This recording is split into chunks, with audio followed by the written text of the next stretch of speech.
que muchas gracias a mi buen amigo y colega Nerio, del que no solo comparto amistad, sino también aprendizaje, y del que me siento orgulloso. Y muchas gracias a ustedes por estar aquí, porque la docencia y las conferencias y las intervenciones y la transmisión en conocimiento no dejan de participar de algunos puntos de unión con el teatro, y si no hay público no hay obra. Por lo tanto, si no estuviesen ustedes, todo mi discurso sobraría, comprenderán. Pero en tercer lugar, y sin retórica alguna, es una magnífica oportunidad, y les agradezco muy sinceramente por haber conocido este campus. No es retórica de agradecimiento, es auténtica sorpresa simbólica de los valores tangibles de la universidad puestos sobre el armazón del sistema del ferrocarril, de la revolución de principios finales del XIX, principios del XX. Y además ver los andenes de las estaciones llenos de gente que sonríe, que te saluda, que te encuentras, y hacer de eso aula universitaria me parece una cosa emocionante, y así quiero reconocerlo explícitamente. Después vengo a hablar de evaluación de políticas públicas como economista, y no puedo por menos que manifestar vergüenza. Vergüenza de mi ciencia. La ciencia económica entró en un oscuro bosque, como dijo Paul Omerod, a mediados del siglo XX, y todavía no ha salido de él, cargada y estrangulada de algoritmos matemáticos que le han quitado el componente de ciencia social que le es propio. Y yo vengo a hablar de una herramienta que quiero que sirva para muchas cosas, pero también para recuperar a mi ciencia. Luego, muchas gracias por haber invitado a un derrotado, a un economista. El título yo he querido llevarlo, me voy a quitar esto si ustedes me lo permiten. Me dijeron que hacía mucho frío en Buenos Aires, hasta hablaron de -3 grados, y como soy un abuelete analógico, pues no entré en Google y no vi lo que iba a hacer estos días, y entonces estoy pasando un poquito de calor.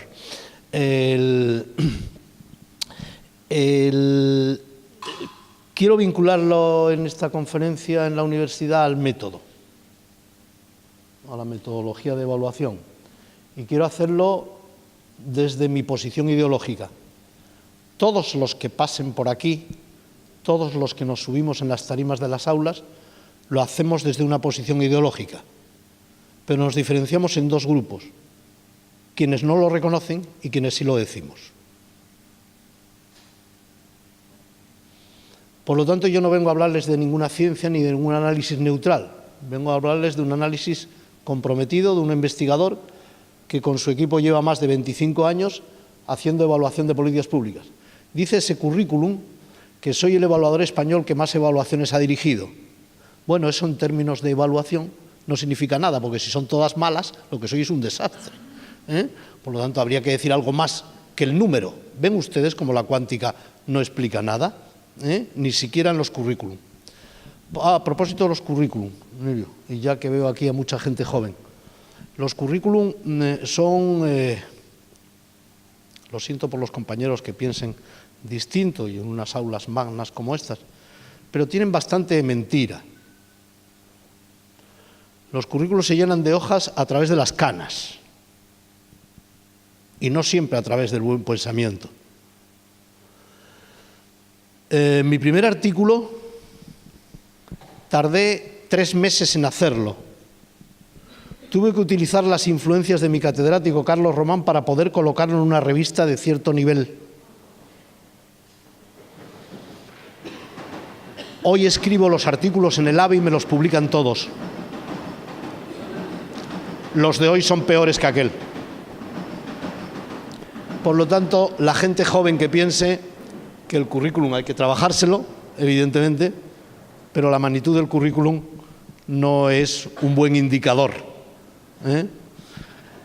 Dicho todo esto, muchas gracias por aguantar pacientemente.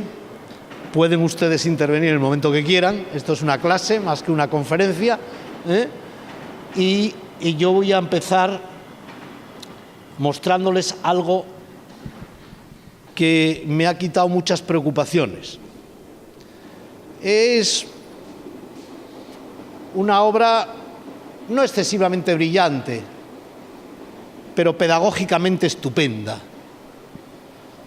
Porque hasta que surgió esa obra, mi amigo Koldo Echevarría, director de evaluación en el Banco Interamericano de Desarrollo y en pensamiento económico de una ideología distinta a la mía, con el que cada vez que lo veo me abrazo y nos vamos a comer, pero en plenarios del CLAD nos hemos llamado de todo. Cuando digo de todo, digo del estilo de que él me dijese a mí: tú lo que haces es chau chau político. En público. Y yo lo que le dije a él: y tú torturas la estadística para acabar consiguiendo que cante lo que tú quieres. Bien, pues Christie y Alkin nos han quitado ese problema.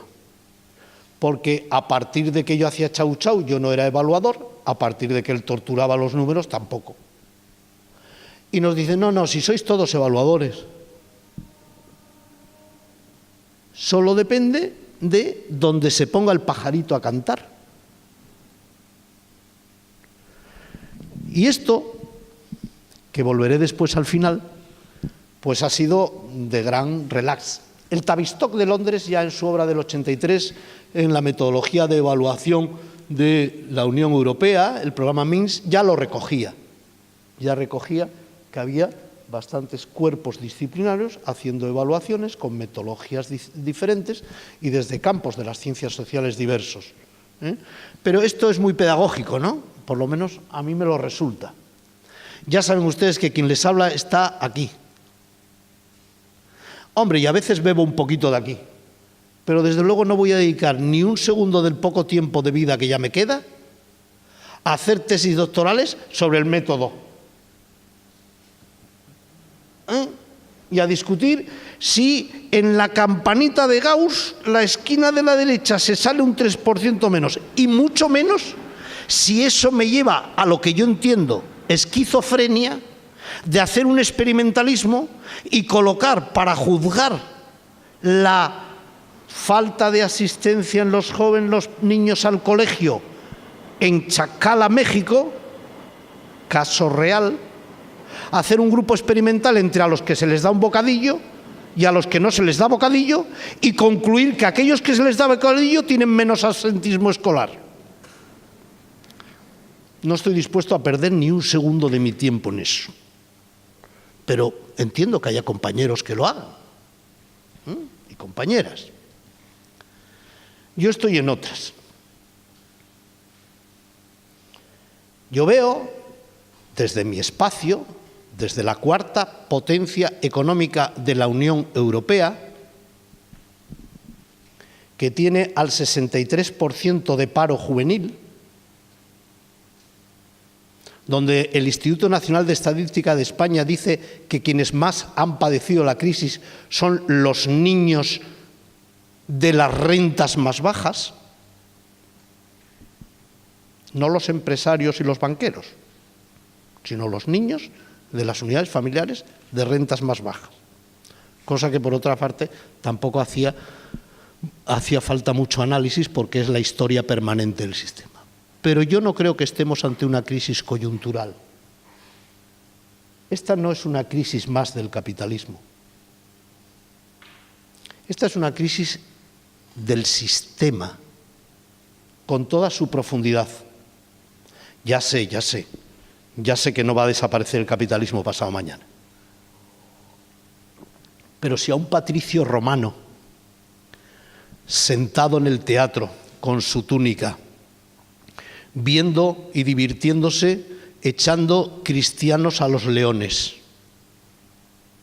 le dijesen que iban a venir los bárbaros del norte y aquello se iba a acabar, se moriría de la risa. Como eso es lo que dice la historia, y yo utilizo el materialismo histórico como elemento de análisis, pues ahora voy a leer a los que no piensan como yo. Y el señor George Soros, conocido especulador internacional, uno de los 5 llamados por el Congreso de los Estados Unidos a declarar qué habían hecho, y no olviden leer en Internet las actas del Congreso de los Estados Unidos después de interrogar a estos 5 señores, que lo que viene a decir es que fueron unos ladrones, pero lo hicieron con leyes legales, con instrumentos legales. Eso es lo que dice. Pues este ha publicado un libro, El nuevo paradigma de los mercados financieros, editorial Taurus 2008, donde dice algo que otros veníamos diciendo desde hacía mucho tiempo. Entre otras cosas, una cosa muy interesante, y es que dice que los métodos de las ciencias naturales, es decir, esta metodología no es aplicable a las ciencias sociales y menos aún a la economía, en la que no solo influyen los datos objetivos, sino también las percepciones. Y claro, digo, bueno, aquí hay un problema, que es que yo voy por ahí diciendo lo mismo que George Soros. Entonces, no sé. Él parece que no tiene ningún problema, pero a mí me crea un problema todas las noches decir lo mismo que él, importante. Parece que el mercado no funcionaba como queríamos, sino como nos temíamos. Y luego aparece un señor llamado Piketty y saca su libro y hace un estudio de cierto rigor estadístico, pero tiene una gran suerte en la vida, y es que presenta su libro en Wall Street coincidiendo con que todos los sondeos de opinión en los Estados Unidos dicen que los americanos ya no creen en el sueño americano, que se acabó, que no creen que machacando chapitas de Coca-Cola y haciendo filamentos de metal pueda uno hacer bicicletitas para los turistas, acumular capital y luego invertirlo en colocarse en Silicon Valley haciendo aplicaciones. Que no, que es mejor ser hijo de George Bush o Kennedy.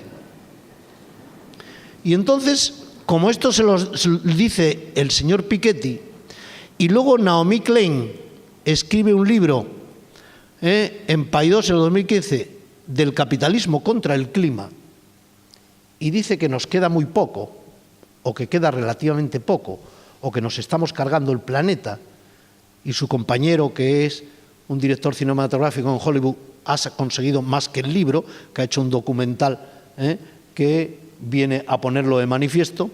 Pues con todo este juego, yo creo que tenemos que empezar a pensar que esto no ha sido las hipotecas subprime en Estados Unidos o la quiebra de un banco, que ha sido algo más, o que está siendo algo más.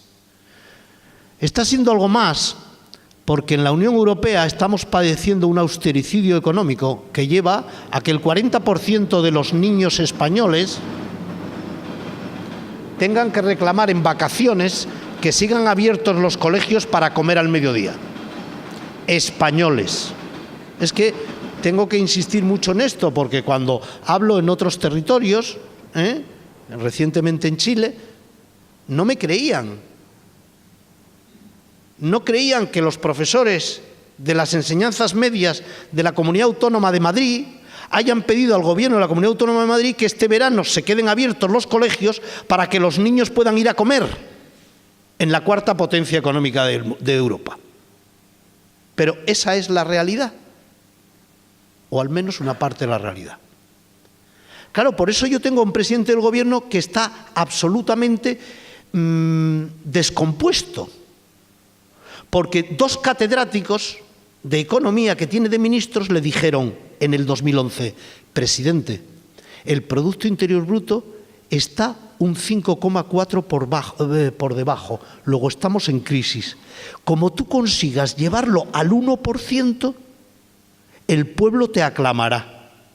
Y lo ha llevado al 3,6, y el pueblo no solo no lo aclama, sino que no se lo cree. Y en España, en lugar de 2 partidos, hemos pasado a 4. Ha habido un auténtico terremoto político. Nos guste más, nos guste menos, estemos más de acuerdo, estemos menos de acuerdo.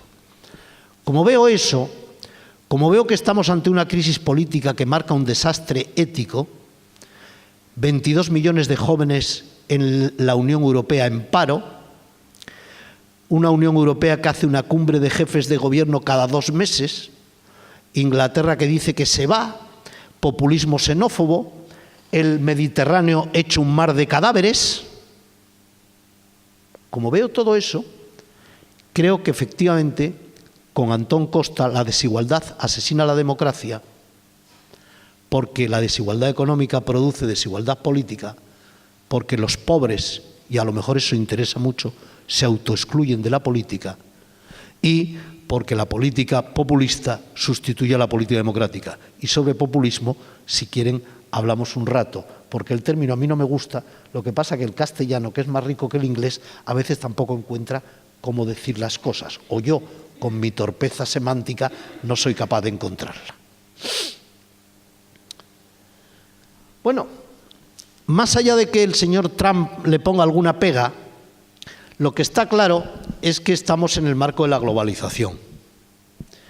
Y esto que llevó al señor Sarkozy a decir en la primavera del 2009 en Londres que estábamos ante el poscapitalismo, pues no, mire usted, seguimos en el capitalismo. Pero tienen que estar ellos bastante confusos para decir esas barbaridades, ¿no? Estamos en el capitalismo porque resulta que el elemento determinante sigue siendo esto de la competitividad, es decir, esto de la mejora de la relación excelencia-precios. ¿Y dónde está lo que cambia? Bueno, pues lo que cambia es que para conseguir esto, con esta característica del marco general del desarrollo del capitalismo en este momento, pues exige la complicidad público-privada. ¿Y qué quiere decir esto, la complicidad público-privada? Porque, claro, bueno, quiere decir, en términos de José Luis Osuna, que José Luis Osuna hace 15 años, tan solo 15 años, y el tiempo sí es una variable determinante, hace 15 años, si a mí me decían que con el dinero de mis impuestos la Universidad de Granada iba a descubrir las isoflamas que incorporadas a los productos lácteos mejoraban la calidad de vida de los niños andaluces, y eso se iba a dar esa patente a una empresa privada de lácteos, José Luis Osuna hubiese dicho que por encima de su cadáver. Si me lo dicen hoy, yo tengo que confesarles que digo que si Ebro Puleva se queda en Granada, los puestos de trabajo se quedan allí. Estoy dispuesto a hablar del asunto. ¿Y qué pido a cambio? Pues pido eficacia, pido eficiencia, pido transparencia. Quiero saber qué hace con esa patente exactamente esa empresa y cuáles son los beneficios que obtiene y cuáles son los retornos que recibimos la sociedad, además de en términos de empleo. Por ejemplo, ¿va a financiar a esa cátedra de la Universidad de Granada para que continúe haciendo investigaciones? Y quiero, evidentemente, que esté dentro del marco de la equidad. No quiero complicidad público-privada a cambio de cualquier cosa. No quiero que mi universidad se dedique a investigar una bomba para cómo matar a más niños en menos tiempo. Es decir, algunos límites todavía mantengo. Pero en cualquier caso, lo que está claro es que esto nos lleva a una nueva definición de gestión pública, con multiplicidad de agentes y con la limitación presupuestaria de siempre. El tema es que la cosa se ha complicado. Se ha complicado hasta niveles... Ven, esto se lo he copiado a mi amigo Koldo Echevarría. Se ha complicado hasta tal punto de que hoy los procesos de transformación, en términos de consolidación democrática, pues están muy condicionados por la convergencia de intereses y perceptores varios en tiempo real y en espacios muy distintos. Y así, aquí sí que la tecnología tiene un papel determinante.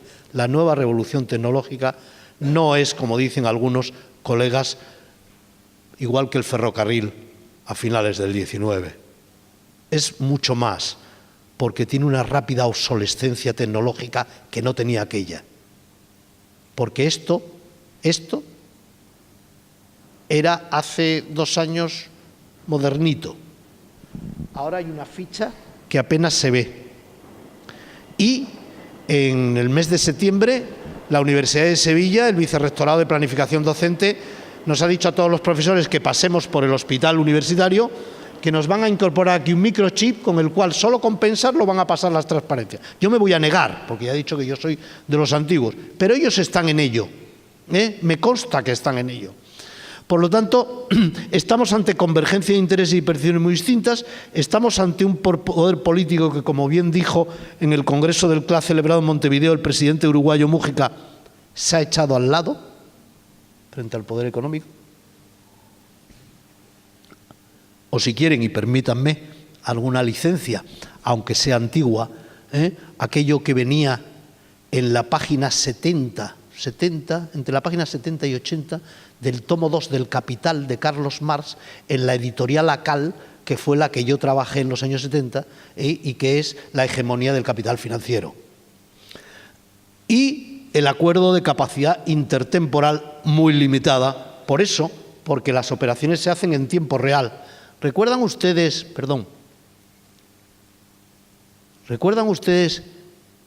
que les dije que hacíamos cumbres de jefes de Estado y de Gobierno en la Unión Europea cada 2 meses, cuando estaba previsto hacer una cada 6 meses, que había el cambio de presidencia, le correspondía a un país o a otro? ¿Por qué la hacemos cada 2 meses? Y las acabaremos haciendo cada 15 minutos, porque el capital financiero en tiempo real mueve 360.000 millones de la bolsa de Nueva York a la bolsa de Singapur, en tiempo real y sin control. Y claro, se tienen que reunir estos muchas más veces, pero van siempre como en el canódromo, detrás de la liebre mecánica.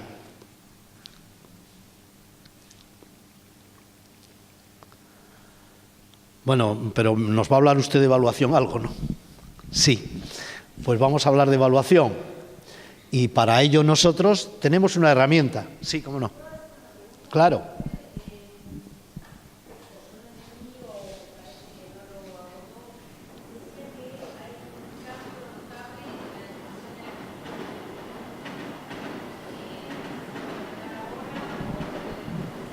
Perdón.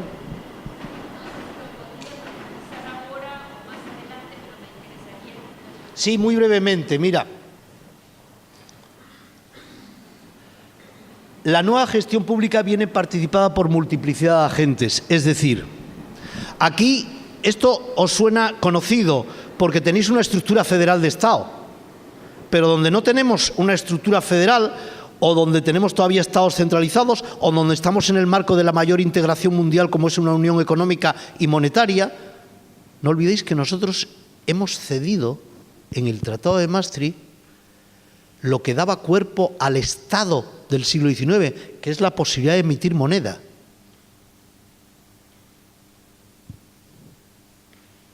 Así, el bipartidismo español lo hizo sin referéndum. Se pusieron de acuerdo, votaron y dijeron, venga, mañana. En otros países de Europa, por lo menos, hicieron un referéndum. Pero, entonces, está claro que participan muchos agentes. Está claro aquí que para las grandes obras de infraestructura, y no voy a escarbar en las heridas, hay que pedir dinero al Banco Mundial, ¿no? Incluso para algunas operaciones financieras hay que pedir permiso al Fondo Monetario Internacional, ¿no? Es decir, por poner otras escalas, digamos. En cualquier caso, la multiplicidad de agentes en la gestión pública aparece cada vez más incardinada. También podemos pensarlo en positivo. Por abajo, una mayor participación social, más partidos políticos, en el caso de España, una mayor presencia de las organizaciones civiles y la limitación presupuestaria de siempre. Esa no vamos a insistir, déficit, deuda, eso que marca y que condiciona la vida o la planificación económica de nuestros estados nacionales. Yo vengo a hablar de un sueño, porque si no lo llamo así, no estaría siendo real. Vengo a mostrarles una técnica de investigación social para valorar la gestión pública, pero yo les voy a contar cómo me gustaría que fuese la evaluación aplicada en mi país como cultura de mi administración. Es decir, cuando ya dejemos de hablar de evaluación, cuando ya sea una cultura instalada en la gestión pública, porque es a lo que aspiro. Luego, si quieren, hablamos de la realidad española, como da pasos atrás en este campo. Y para ello, si le damos a Google, que es quien más sabe de todo, pues si ustedes ponen evaluación de políticas públicas, pues es fácil que les salgan 200 definiciones. Todas coinciden en algo, la mayoría, la inmensa mayoría están centradas en que es algo que se hace al final. Bueno, pues nosotros empezamos a soñar ya al revés, Nosotros estamos mucho más cerca de los compañeros que creemos que planificación y evaluación forman parte de un todo. Es decir, que siguiendo la vieja definición de Ross y Friedman, la evaluación debe analizar el diseño, los sistemas de gestión y seguimiento y los procesos de ejecución. ¿Por qué? Bueno, porque esos elementos determinan todos los resultados de la política. Luego difícilmente voy a poder llegar a resultados. Es más, una de las cosas que figura por ahí, yo estuve en el grupo de expertos de la metodología de evaluación de la Unión Europea a finales de los años 90. Iba además enviado desde una región, Andalucía, que recibía fondos de la Unión Europea y a la que le exigían evaluación, pero una evaluación del Tribunal de Cuentas de Luxemburgo. Decía, a ver, ¿qué habéis hecho con el dinero? No si mejoraba la calidad de vida de los andaluces, que eso les importaba menos. A ver, muy de auditoría operativa, pero llamado evaluación. Entonces, bueno, por unas circunstancias muy curiosas, yo acabé allí sentado en Bruselas discutiendo la metodología y claro, yo estaba aterrado porque el Tribunal de Cuentas de Luxemburgo hacía evaluación ex post de la gran obra de infraestructuras que vertebra Andalucía de manera horizontal, que es la autopista del 92, hecha en el año 92, con dinero europeo, y querían evaluarla pues a los 6 meses de haber hecho la autopista. Evaluación de impactos directos, indirectos y medio pensionistas, todo lo querían, en 6 meses. Y mire usted, esto es una cosa de locos. Es decir, esto no tiene sentido ninguno. Bueno, lo hicieron y tal. Pero ya allí empezamos a demandar la necesidad de evaluación ex ante. No nos hicieron caso. En la Agenda 2000-2006, la Agenda de Lisboa, introdujeron la evaluación intermedia. Ya empezaron a plantearse a ver el sistema de seguimiento, lo que aquí llamáis monitoreo, y le prestaron atención. Y además daban la posibilidad de cambiar los fondos de un programa a otro en función de los resultados de la evaluación. Y ahora ya, en la Agenda 1420, por fin han obligado ya a hacer evaluación ex ante de los programas operativos. Bueno, 14 años después, pero bienvenido sea, no estábamos tan equivocados. Pero ¿qué pasa con esta herramienta? Con esta herramienta, insisto, acompañando al plan desde el principio.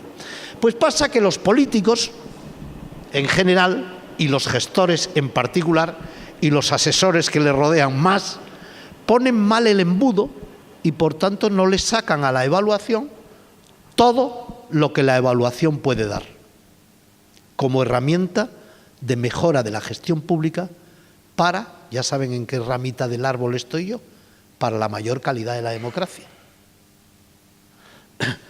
No ponen el embudo y lo ponen al revés y entonces dicen, ¿qué evaluar? Los programas de desarrollo regional de la Unión Europea, el alcance de los últimos 4 años. ¿Con qué cuestiones? Bueno, con estos indicadores. Las cuestiones siempre son un panel de indicadores de empleo por kilómetro de autopista construido, no empleo destruido porque has trazado mal y no has conectado la vertebración real y económica y social del territorio, eso no. ¿Y quién? Una consultora pública, una consultora privada a ser posible. Bueno, si entra alguna universidad, vale, pero preferiblemente las consultoras, las del business. ¿Cuándo? En los próximos 6 meses. ¿Dónde? Hay todos los términos de referencia. Y claro, se pone el embudo mal. Oiga, ¿puede decirme usted por qué quiere evaluar y para qué quiere la evaluación? ¿Qué va a hacer con ella?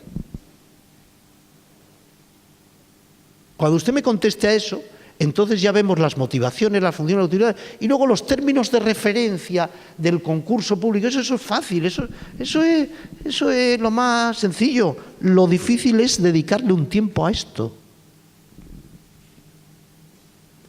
Si lo hacemos así, y recogiendo la amplísima bibliografía anglosajona y francófona, la intervención pública y su utilidad, la utilidad de la evaluación, pues será para mejorar el programa, para rendir cuentas, sin ser una herramienta estrictamente fiscal, y para mejorar la política económica, las políticas en el futuro, ver lo que se hizo mal en política sanitaria y mejorarlo y tener una mejor sanidad pública.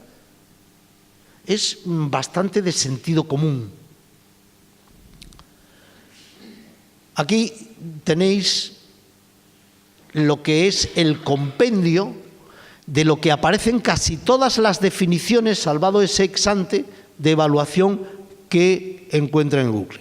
Nuestro sueño, lo que decía antes, una cultura, una forma de entender la administración pública. Por eso digo que, bueno, pues no deja de ser un sueño de lo que vengo a hablarles. Y nosotros trabajamos con el enfoque integral de la evaluación, que esto es una copia del viejo esquema que tenía en la pizarra pintado el profesor Enrique Monnier en la Alta Escuela de Estudios Franceses.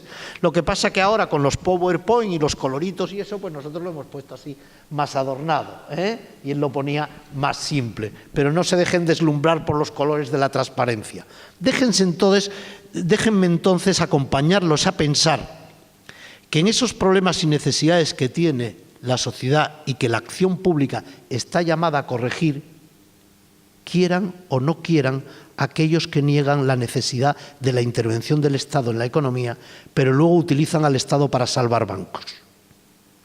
Quieran o no quieran, la acción pública, la intervención del Estado en la economía es una evidencia, no empírica, sino por obviedad. Por pura obviedad de la democracia desde Grecia hasta aquí.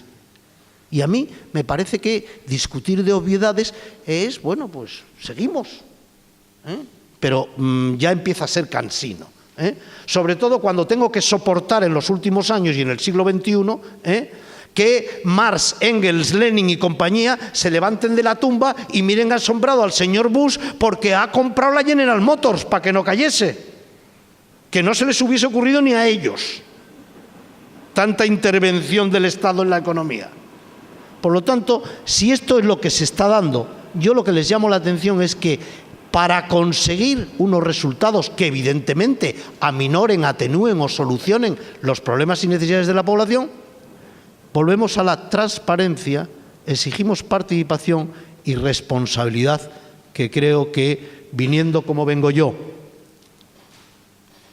de un país que se le ha llenado la boca a sus dirigentes de decir que América Latina no avanzaba porque tenía un gravísimo problema de corrupción histórica y endémica, ya resulta que desde el rey hasta el último alcalde de mi pueblo, tengo a mi país, esa cuarta potencia económica de la Unión Europea, completamente enfangada en los tribunales. Completamente enfadada. Es más, estamos pensando en abrir una prisión especial para políticos, para que estén todos juntos ellos, como una colonia de verano o algo así, porque tenemos muchos ya. Bien, a partir de ahí yo soy investigador, y como soy investigador, aunque sea de lo social, soy igual que mi compañera, que es investigadora bioquímica, y lleva 17 años yendo todos los días, los 365 del año. Y cuando está de vacaciones nos da la llave a algún amigo o amiga para que vayamos a echar unas gotitas que son unas enzimas que ella piensa, que cree que a lo mejor quizás eso solucione el problema del SIDA. Y lleva 17 años y avanza y retrocede y tal. Pues yo soy investigador social igual. Y como soy igual, cuando me levanto por la mañana me dicen, ¿y qué vas a evaluar? Digo, todo. Yo quiero todo. Yo quiero con una evaluación que en el informe haya una dimensión descriptiva de qué es lo que ha pasado con ese programa. Quiero que tenga una dimensión cognoscitiva, es decir, que explique cómo se han producido los cambios. Quiero que tenga una dimensión normativa, porque evaluación, es emitir un juicio de valor. Si ustedes cogen un informe de evaluación, con evaluación de la política ferroviaria argentina en los años 90, no, esa no, otra. Evaluación, perdónenme, alguna ironía me tenía que tirar con ustedes ya que estoy diciendo tanto de los míos. cualquier informe de evaluación que pongan encima de su mesa, si ustedes no ven una valoración crítica, no es una evaluación.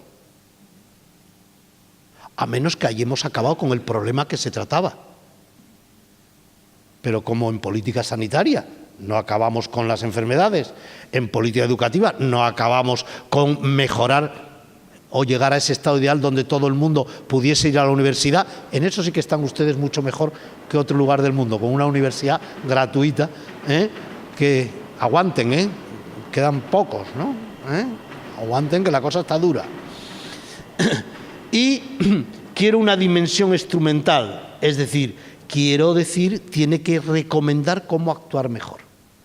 Por lo tanto, y recordando una conferencia de esas que uno va dando por ahí, donde fue en el Instituto de Administración Pública en la calle Atocha en Madrid hace ya años, y pasamos por allí Manolo Villoria, Joan Subirás, yo, todos los que nos dedicamos un poco a esto y habíamos hecho algunas cosas.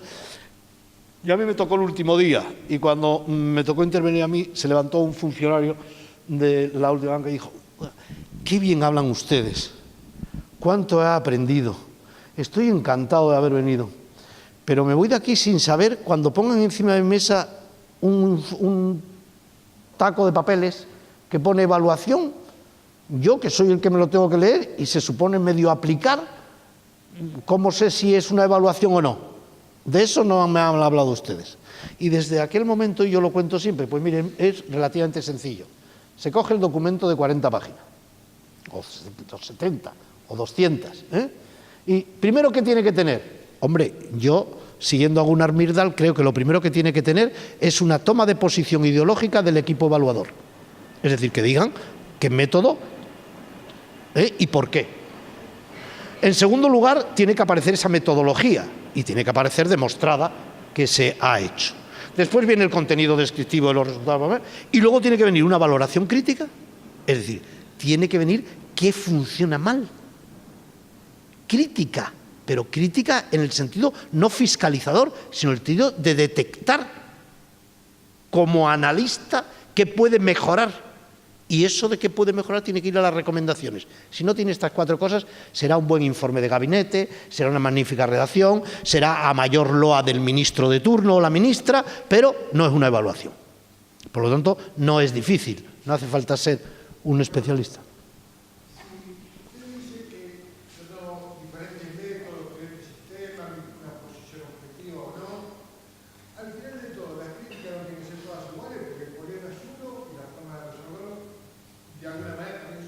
¿Para qué cambiar? O sea, ¿para qué tanto voy a esto? ¿Por qué toda la entrada si al final las críticas es lo que a nosotros nos importa y cómo resolverla? No. No importa si yo soy de un partido, del otro, de arriba, de abajo, sino que yo quiero resolver un problema. Acabo porque en las próximas a lo mejor lo explico y si no volvemos, retomo la pregunta. Pero me parece que justamente, digamos, frente a Esperen al micrófono para que quede. Sí, yo igual puedo gritar bien, digo. No, pero si no, no graba. Si no, no graba la maquinita. No, en realidad me parece que justamente, y uno de los planteos que acaba de hacer José Luis y que es también uno de los planteos que nosotros estamos trabajando permanentemente aquí en la universidad, que tiene que ver con esta instancia de cuál es el posicionamiento que cada uno de las personas que forman parte del análisis de esa problemática, hacen también desde su postura ideológica. Y justamente, no va a ser igual conceptualizado esa problemática o esta evaluación que estemos haciendo en virtud de las diferentes posturas ideológicas que tengamos, porque vamos a visualizar seguramente aspectos y recomendaciones y análisis totalmente diferentes.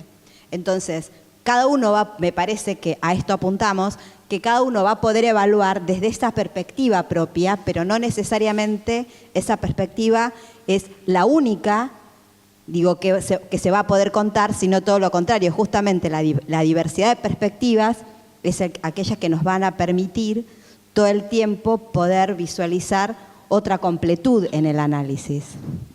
Sí, y además no olvidemos, y voy a continuar porque creo que eso, pero no olvidemos una cosa, que también la ideología dominante neoliberal a finales de los años 90 nos ha impuesto incluso en la propia universidad, Es decir, nosotros no somos los que gobernamos.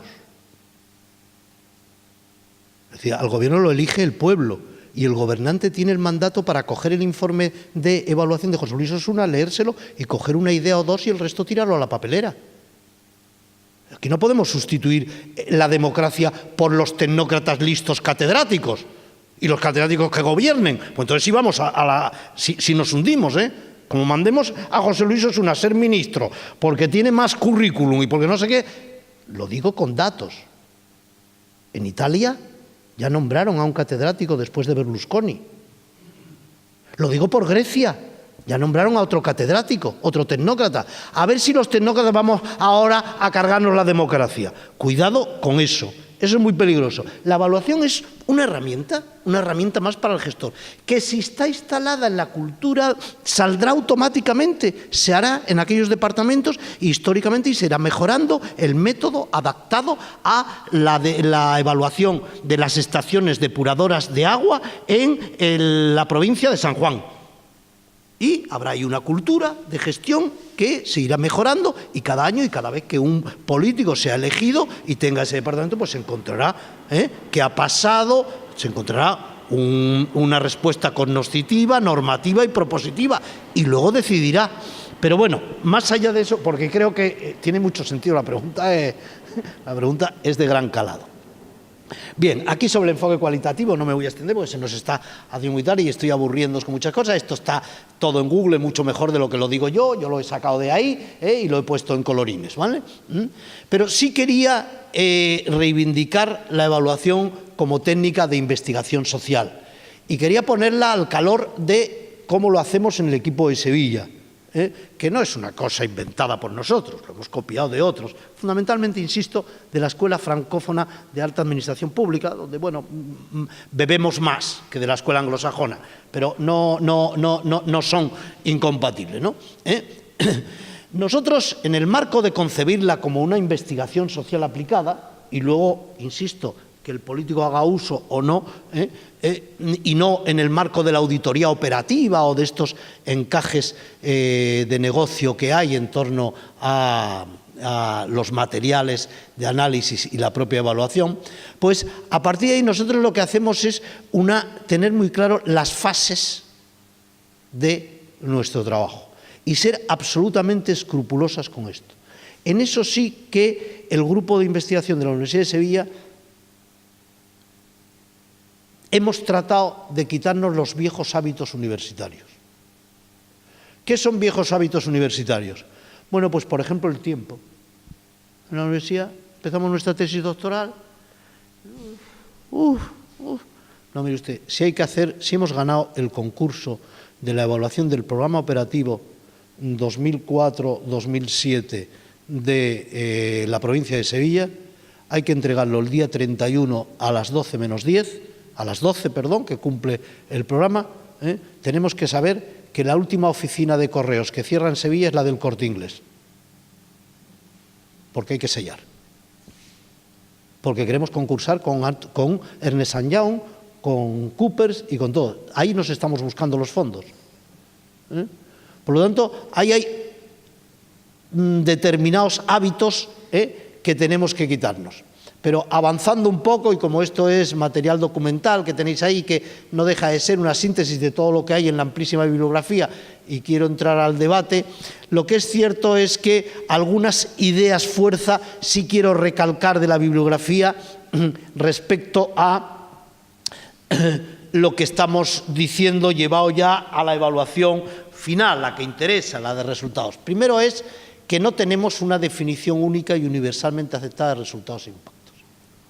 Por lo tanto, al hilo de lo que decías, la interpretación es necesario apuntar qué utiliza cada uno porque no hay ni siquiera un acuerdo sobre el concepto. Leemos a distintos autores y vemos que todos cojeamos de algo, que no decimos lo mismo. Segundo, tenemos que colocar las preguntas que busquen respuesta con la evaluación, y por tanto tenemos que ver que la evaluación de resultados, los productos o efectos, son de una magnitud y no de impactos como se pretende hacer ver. Y no quiero, quizás lo he contado muy confusamente, lo voy a poner como un ejemplo, que hablábamos esta tarde, de la universidad. A la Universidad Española se le está pidiendo que continuamente publiquemos artículos que son artículos de impacto en revistas, por cierto, que lee muy poca gente, que serán gente intelectualmente muy preparada, no me cabe ninguna duda, para entrar en el índice Shanghái dividido por 2 menos la raíz cuadrada de 23, ponderación número 3,14, y entonces eres buen profesor, y si no, eres malo. Bueno, en esa dinámica que ya ni las universidades americanas siguen, la siguieron un momento y ya la abandonaron, ahora estamos nosotros. Nosotros, como provincianos del imperio, pues llegamos tarde, mal y nunca, y llegamos en esas condiciones. Bueno, en esas que estamos sumidos, se dice, los titulares para justificar que ha habido un recorte de 6.000 millones de euros en la Universidad Española, es que la universidad es una fábrica de parados. Como si alguna vez tuviésemos que haber sido una fábrica de empleados. Pero bueno, aceptando la mayor. Oiga, usted no me juzgue por el número de médicos formados en la Universidad de Sevilla que se colocan de médicos en España. Porque ha habido un recorte de 9.000 millones de euros en la sanidad pública y no se contrata un médico desde hace 5 años. Y se están yendo a Inglaterra. Usted me tiene que juzgar a mí por resultados, por si de las facultades de medicina salen médicos bien preparados.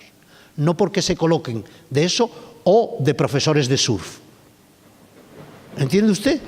Por lo tanto, como eso es lo que tenemos que tener mucho cuidado con la manipulación ideológica que también se puede hacer de la herramienta. Luego hablaremos de ello. En cualquier caso, esto es lo que nos está pasando. Estamos ante una gran batalla. Aquí tienen la pirámide de idoneidad de métodos de la evaluación de resultados e impactos. Este es el manual más famoso, el que quiere el Fondo Monetario Internacional, el BI y tal. Yo no lo voy a negar. Evidentemente yo no estoy aquí ni aquí, no voy a discutir del método, pero los tienen todos ahí, los impartimos en los cursos. Le decía antes y Fernando lo conoce también bien, Carlos Bueno es uno de los mejores económetras de la Universidad de Sevilla y está en nuestro equipo. Por lo tanto, yo no niego la cuántica, lo que digo es que la cuántica es tan necesaria como manifiestamente insuficiente para mi análisis y para ser investigador social. Y a cambio lo que propongo es que si no es suficiente, que si creen que con este entramado, que es con el que trabajamos haciendo evaluación de políticas públicas, nosotros, no hay una idoneidad, no somos capaces de pronunciarnos con valoración crítica respecto a la idoneidad de la lógica y de las relaciones entre las actuaciones, los objetivos y los fines de una política. Si creen que con todo este andamiaje de instrumentos y de técnicas no somos capaces de valorar la adecuación de los sistemas articulados para la ejecución de la política en cuestión. Y en definitiva, si con todas estas herramientas que forman parte de lo que es mi formación académica, no tengo un grado de aceptación y capacidad de los decisores públicos, de los gestores y de los técnicos como para aceptar mis análisis. En definitiva, yo lo que creo es que el sueño está en establecer una nueva cultura de la gestión pública que, de alguna forma, satisfaga las exigencias de información y transparencia de los agentes socioeconómicos y, de manera genérica, informe a la sociedad en su conjunto. Y sobre esto también voy a hacer una pequeña reflexión final. Acabo diciendo que esto aclara, como decía al principio, la posición de cada cual, pero yo no puedo por menos que recordar la obra de Weiss del 75. Y ahí hay bastantes elementos para pensar y para corregir nuestros propios errores. El primero es que las evaluaciones son costosas en tiempo y dinero. Es decir, si a mí me dicen que se va a hacer una evaluación participativa de las políticas sociales en España por, no sé al cambio cómo es, pero seguro que ustedes como argentinos lo del cambio lo manejan mucho mejor que yo, pues por apenas 30.000 euros, yo digo que eso no se puede hacer. Lo digo desde quien ha tenido proyectos. Nosotros, por ejemplo, hemos hecho la evaluación, antes de la crisis, la evaluación de la ex ante de la ley de dependencia en Andalucía por 400.000 euros. Un equipo de 24 personas durante aproximadamente 18 meses. Nosotros hemos hecho la evaluación de las políticas de empleo en Andalucía para el programa operativo de la Agenda 2007-2014 por 120.000 euros. Esas evaluaciones están saliendo ahora en España con la crisis por 35.000, por 40.000. Vamos, el Fondo Monetario Internacional, el PNUD, en Ecuador, saca evaluaciones de programas bastante amplios por 6.000 euros, ¿no? Y el investigador se tiene que pagar el viaje de aquí a Lima por su cuenta. ¿Por qué? Bueno, pues porque lo que quieren es no un evaluador, sino un encuestador. Alguien que coja los estándares del BID y vaya y rellene la encuesta. Entonces, claro, todo va en proporción. Lo primero es. Lo segundo es que los archivos están llenos de evaluación correctamente realizadas y nunca leídas por nadie. Esa es otra. Como pongo, recuerdan el embudo mal, como lo que me interesa es decir a la ciudadanía, ya hemos hecho la evaluación. ¿De qué? Del programa operativo. ¿Cuándo? En 6 meses. ¿Quién lo ha hecho? La Universidad de Sevilla. Pues entonces pongo el embudo mal y ¿qué pasa? Que no me las leo. Ya he cumplido con la sociedad, se ha hecho la evaluación. Perdón, otra vez. El evaluador español que más evaluaciones ha dirigido.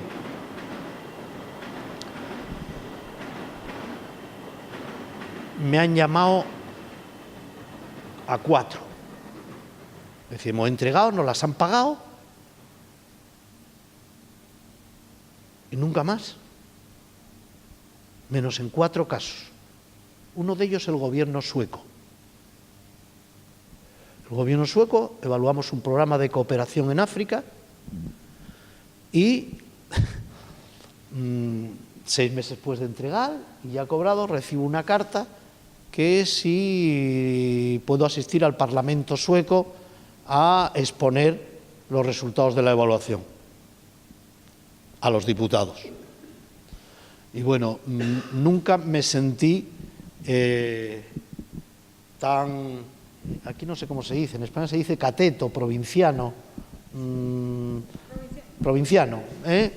y nunca aprendí tanto. Primero porque con la carta se la enseñé a mi madre, fue lo primero que hice, soy hijo único y ya eso era un indicador de que yo mismo estaba admirado de la solemnidad del asunto. En segundo lugar porque con mis miedos, pues de inglés estoy cortito, porque con la dictadura de Franco estudiábamos más francés, era una cosa ahí, y yo no fui capaz luego de superar el diferencial, y entonces, bueno, iba yo con muchos miedos, pero, claro, no comprendí que en cuanto me oyeron hablar un poquito, me pusieron un traductor. Me dijeron, este no se va a saber explicar el hombre así en este idioma. La tercera cuestión es que llegué al Parlamento y yo tenía una idea del Parlamento sueco, pues de las escalinatas, de ver cómo se casaban los reyes, y cuando subían esa...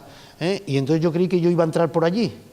Y no, el coche me llevó por una puertecita de atrás, donde delante de mí entraron 2 señoras con unas raquetas de tenis, y luego entraron unos niños jugando, y yo dije, esto ni es un parlamento ni es nada, esto es una broma, porque el Parlamento en España es una cosa, es un templo sagrado.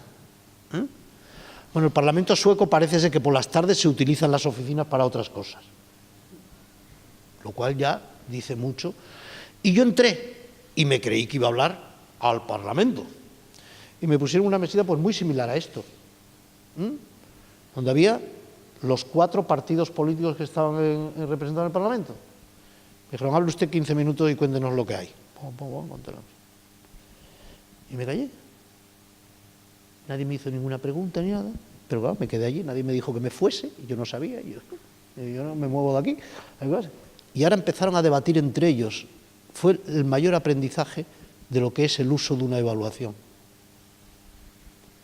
Empezaron a debatir entre ellos y al final hablaba el grupo del gobierno y le dice el grupo del gobierno: miren ustedes, por supuesto, este le decía, tiene usted que aceptar que los evaluadores han dicho que han hecho muy mal esto y esto y esto, y entonces la recomendación 1, la 3, la 4 y la 7 las tienen que aplicar inmediatamente, y luego la 14, la 15 y la 18 en 2 años, y la otra, y así todo.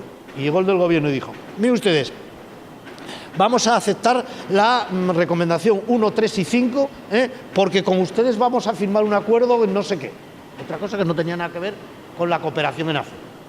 Y lo decían allí, tranquilamente y delante de un extraño. Dice, y vamos a recoger las 7 y 8 y 9 porque nos parecen lógicas. Y además mi grupo plantea las 9 y 14 y tal. Muy buenas tardes. Lo digo en respuesta un poco final. Es decir, ese es el sentido del informe de evaluación. El grupo de Sevilla decía 25 cosas que tiene que hacer el gobierno y el gobierno acepta 7. Y 3 de ellas las acepta porque va a pactar una ley contra el tabaco o porque va a poner más semáforos con aquel otro grupo. Porque esa es la política y así debe ser. Esa es la utilidad de la evaluación. Ni más ni menos. Ahora, eso de creernos. Como Sevilla, el grupo de Sevilla se ha puesto a evaluar y ha resuelto lo que debe hacer el gobierno sueco y todo el pueblo sueco con la cooperación en África, eso es tecnocratismo. Eso no tiene cabida en la democracia. Y veníamos a hablar de una herramienta para fortalecer la democracia. Bueno, pues sepamos sus limitaciones. Hay otra muy gorda, que es un gran debate en el seno de la Sociedad Francesa de Evaluación desde hace tiempo y en la española también, que es la falta de sincronía entre los tiempos de la evaluación y los de la toma de decisión política. Una evaluación participativa tarda 18 meses. Si el intendente de Lanús me pide, nos conoce y dice, oye, qué bien, la Universidad de Lanús... No, bueno, el próximo, el otro, da igual. Uno de ellos. Algún día mira desde la municipalidad y dice, hombre, ahí está mi universidad. Vamos a encargarle a mi universidad que evalúe esta política para este problema que tenemos. Y vamos a darle recursos para que lo haga, con un modelo participativo. Bueno, pues los mandatos, que son de 4 años, son de 4 años. El primer año habla con nosotros y nos dice, oye, que sí, que lo vamos a hacer, que sí, de verdad, que como os dije en mi programa electoral, que de verdad que lo vamos a hacer y tal, estoy comprendiendo.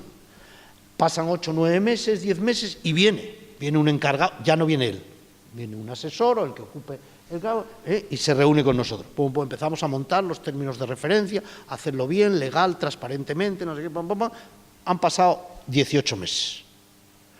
Un modelo participativo de una política que tenga una cierta entidad, que no sea menor, menos de año y medio no nos lleva. Si queremos hacer de verdad investigación social, si queremos dedicarle un tiempo el equipo a pensar qué preguntas tenemos que hacer en esa encuesta. No vale una estándar que cojamos de otro sitio. Tenemos que pensar para aquí, para Lanús y para este caso, qué preguntas y qué ítem queremos sacar. Si no sabemos lo que buscamos, no tenemos ni idea de lo que tenemos que preguntar. Por lo tanto, hay que tener muy bien. Y eso requiere mucho debate del equipo. Si hay oportunidad y si están dispuestos a no aburrirse, cuento una anécdota con la evaluación del plan de vivienda de Sevilla, que fue para mí espectacular. Y después, cuando empezamos a ponerlo en marcha, el hombre ya hay otros pasos, y el hombre se va o la mujer se va. Por eso digo yo que tiene que ser una cultura, que el siguiente diga, que encargó mi compañero el anterior de otro partido una evaluación, bueno, pues sigue haciéndose y aquí están los resultados y sirven para el siguiente. Es decir, no es... bueno, claro. Ese es otro tema. Bueno, ya cada país, cada territorio, yo confío, por eso hablé de un sueño, ¿no? Por eso hablé de un sueño. Mientras tanto, vamos dando pasitos, ¿no? Y la otra es la utilización demagógica. Esto también forma parte del debate de la sociedad civil con el tema de la evaluación. Claro, tú te encuentras con que el mismo informe de evaluación de la Universidad de Sevilla, pues resulta que el jefe de gabinete dice la Universidad de Sevilla que el 60% de los objetivos fueron alcanzados y que la mejora pasa por recuperar nuestra capacidad de adaptación flexible. Y sale la oposición y dice, dice la universidad que el 40% ni lo han hecho, ni lo han tocado, ni saben nada de nada. Ese es un gran drama. Y para eso también tenemos que hacer cultura, como hicieron los suecos conmigo. Los informes de evaluación no tienen por qué ir a la prensa. A mi madre le importa tres narices el informe de evaluación. A mi madre lo que le importa es que la política sanitaria y sus pensiones se paguen, porque tiene 88 años y eso es lo que a ella le interesa. Por lo tanto, confundir transparencia con que todo tiene que ir a la prensa, donde tiene que ir el informe de la Universidad de Sevilla es a todos los grupos del ayuntamiento o a todos los grupos que tengan internet. Eso por supuesto. Y que debatan allí con ese documento hasta la saciedad.